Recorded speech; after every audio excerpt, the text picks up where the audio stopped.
Sabay na nawalan ng pangunahing suporta sa Europa sina Vladimir Putin at Donald Trump. Malaking talo si punong ministro Viktor Orban sa eleksyon laban kay Peter Magyar na dati niyang kaalyado 2 taon lang ang nakalipas. Maaring sabihin na si punong ministro Viktor Orban ng Hungary ang huling malaking kaalyado ng Kremlin sa EU na laging humaharang sa parusa sa Russia ay sinubukang alisin sa listahan ng pinaparusahan ang mga malapit sa Kremlin. Hanggang huli, bumili pa rin siya ng langis at gas sa Russian Federation, pero sa bandang dulo, nawalan siya ng kapangyarihan. Nag-aalala ang Kremlin kung paano kikilos ang bagong pamahalaan ng Hungary, habang sa Estados Unidos naman, tinawag nila itong pag-agaw ng kapangyarihan ng mga liberal. Ipinahayag ng bilyonarong si Elon Musk na ang organisasyon ng financier na si George Soros ay sumakop. Tulad ng natatandaan ninyo, si Viktor Orban ay tumutol din kay Soros na, paalala ko, ay Hungarian din. Sa madaling salita, pag-usapan natin ngayon ang paksang ito, partikular na kung anong mga posisyon ang nawala sa Russia at Estados Unidos pagkatapos ng halalan sa Hungary. Ako si Alexei Pechi, pag-usapan natin ng sama-sama ang paksang ito. Pero bago tayo magsimula sa episode na ito, hinihiling ko sa inyo na mag-subscribe sa channel, i-like ang episode na ito, at mag-iwan ng kahit anong komento sa ilalim ng video na ito. At mag-subscribe din kayo sa aking Telegram channel. Ang link nito ay nasa description ng video na ito. Kaya gagawa ako ng maikling buod ng nakaraang episode para sa mga hindi nakapanood. Ikinuwento ko na mahalaga ang halalan nung linggo sa isang bansa sa gitnang Europa dahil malaki ang epekto nito sa kanilang panlabas na politika. Si Orban ay naging kaalyado ni Pangulong Donald Trump ng US kung saan ang kilusang MAGA ay sumuporta sa anti-migrasyon at kristyanong nasyonalistikong rehimen ng Hungary bilang modelo ng pamamahala. Sa isang naunang episode, ikinuwento ko ang phenomenon ng urbanisasyon ng Estados Unidos kung saan hiniram ni Trump ang ilang paraan ng pamamahala mula kay Viktor Orban. Nakialam si Trump sa mga huling araw ng kampanya, pinadala si J.D. Vance sa Budapest at nang akong gagamitin ang buong lakas ng ekonomiya ng US para palakasin ang ekonomiya ng Hungary kung mananalo si Orban. Ngunit hindi ito nakatulong at naging pagkatalo rin para kay Trump. Bukod dito, si Viktor Orban ang pinakamalapit na kaalyado ni Vladimir Putin sa EU at patuloy ang mainit nilang relasyon kahit matapos salakayin ng Russia ang Ukraine. Nangyari ang kanyang pagtanggal kahit aktibong nakikialam ang Russia sa eleksyon na nagalis sa Kremlin ng mahalagang kaalyado at nagpahirap sa Moscow na hatiin ang Europa na dating nagawa ni Orban. Para naman sa Ukraine, si Viktor Orban ay mas naging kalaban. Madalas harangin o patagalin ni Orban ang tulong ng EU sa Kyiv at tinutulan ang dagdag na suportang militar. Ginawa niyang sentro ng kanyang kampanya sa eleksyon ang Ukraine. Inakusahan si Pangulong Volodymyr Zelensky ng pakikipagsabuatan sa oposisyon ng Hungary at European Union para hilahin ang Hungary sa digmaan. Buti na lang, hindi na paniwala ng alagad ng Russia ang mga Hungarian. Nakapagtataka, pero ilang taon nang may alitan si Orban sa Brussels tungkol sa rule of law, migrasyon at demokratikong pamantayan. Kahit na ayaw naman niyang umalis sa European Union. Dahil nagbibigay ng pera ang EU kay Orban kasi kung walang pondo mula sa EU, hindi magtatagal si Orban. Ang pagkatalo niya ay maaring magbukas ng panibagong relasyon ng Hungary sa European Union at magpatibay ng pagkakaisa sa mahalagang issue gaya ng parusa at seguridad. Ngayon, ang Kremlin ang pinaka-nag-aalala sa pagkawala ng kapangyarihan ni Viktor Orban. Si punong ministro ng Hungary na si Viktor Orban ang huling malaking kaalyado ng Kremlin sa EU, malaki ang tulong niya sa Kremlin kay Vladimir Putin at maging kay ministro ng ugnayang panlabas ng Russia na si Lavrov. Natalo ang Fidesz party ni Orban sa halalang parlamentaryo nitong weekend na may record na halos 80% partisipasyon ng mga botante. Itinatag noong unang bahagi ng dekada, 90 nakuha lamang ng partido ng Fidesz ang 55 sa 199 na pwesto sa parlamento, natalo sa oposisyong partido na TISA na nakakuha ng 138 na pwesto. Ito ay isang konstitusyonal na mayorya. Bilang resulta, ang TISA na pinamumunuan ng 45 anyos na Peter Magyar na dati ring miyembro ng partido ni Viktor Orban ay nakabuo ng konstitusyonal na mayorya. Ang 62 anyos na Viktor Orban na naging punong ministro ng Hungary mula 2010 ay umamin sa pagkatalo. Agad binati ni na Pangulong Emmanuel Macron ng Pransya, Chancellor Friedrich Merz ng Alemanya at Pangulo ng European Commission Ursula von der Leyen si Peter Magyar sa kanyang tagumpay. At dito rin nakakatuwang malaman na sinimulan ni Viktor Orban ang kanyang pampulitikang karera noong huling bahagi ng dekada 80 kasabay ng pagbagsak ng Soviet Union sa Europa. Nanawagan siya sa pag-alis ng mga tropang Soviet mula sa Hungary at nakilala siya dahil sa kanyang mainit na talumpate sa seremonya ng muling paglilibing ng mga pinuno ng anti-Soviet na pag-aalsa na binitay noong 1958. Sa madaling salita, isa siyang anti-komunista, anti-Soviet na aktivista at iba pa.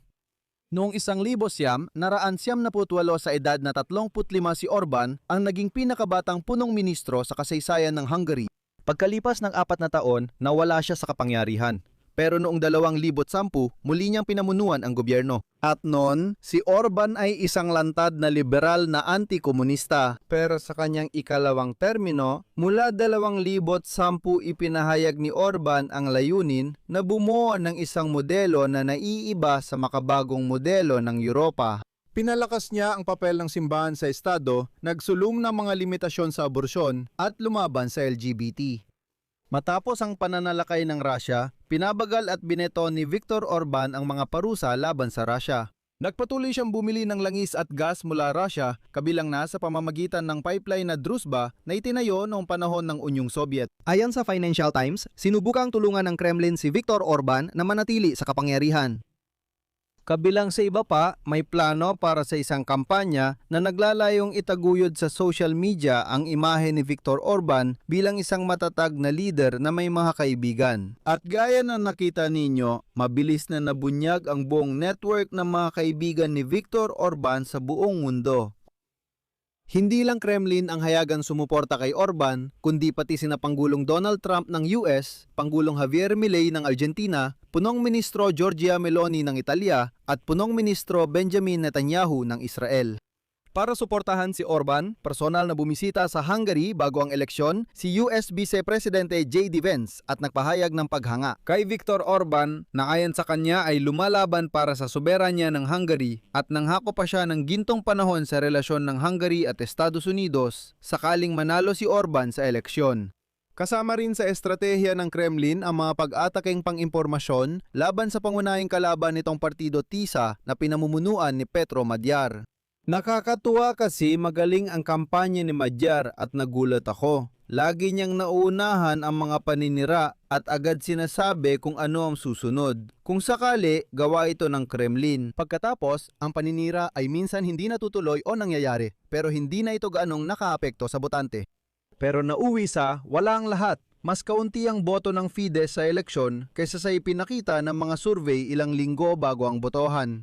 Matapos malaman ang detalye ng madalas na pakikipag-ugnayan ni na Viktor Orban at kanyang ministrong panlabas na si Peter Szijjártó sa Kremlin. Sa pag-uusap nila Orban at Vladimir Putin, inihalintulad ni Orban ang sarili sa daga at si Putin sa leon at nangakong gagawin ang lahat para suportahan ng Kremlin. Naalala pa niya doon ang kwento ni Aesop kung saan tinulungan ng daga ang leon na makawala sa lambat at dati namang pinatawad ng leon ang mismong daga na iyon. Tinawagan ni Szijjártó si Sergey Lavrov ng Ministry of Foreign Affairs ng Russia matapos ang kumpidensyal na pag-uusap sa EU, ibinigay ang impormasyon at nangakong tutulong alisin ang parusa kay bilyonaryong Alisher Usmanov ayon sa hiling ng Kremlin. Matapos ipahayag ang resulta ng botohan, nagpasalamat si Magyar sa mga botante at sinabi ang sumusunod, CP. Nais ng ating bansa na muling mabuhay at maging isang bansang Europeo ulit. Sumigaw ang mga tao sa likuran ng mga Ruso, umuwi na kayo. At sinabi ni Magyar, magiging matatag na kaalyado muli ang Hungary sa European Union at NATO. Binigyan diin ko na hindi isinara ni Magyar ang posibilidad ng pakikipag-ugnayan sa Kremlin para sa supply ng enerhiya, ngunit mas naipaliwanag ko ito sa nakaraang episode. At nga pala mga kaibigan, kung sa tingin ninyo ay kapakipakinabang at interesante ang trabaho ng YouTube channel na ito, hinihikayat ko kayong suportahan ang channel na ito sa pamamagitan ng kahit anong donasyon o sponsorship. Halimbawa, 50 hryvnia lang yon, halos $1. Makikita ang lahat ng link sa video description. Maraming salamat sa suporta.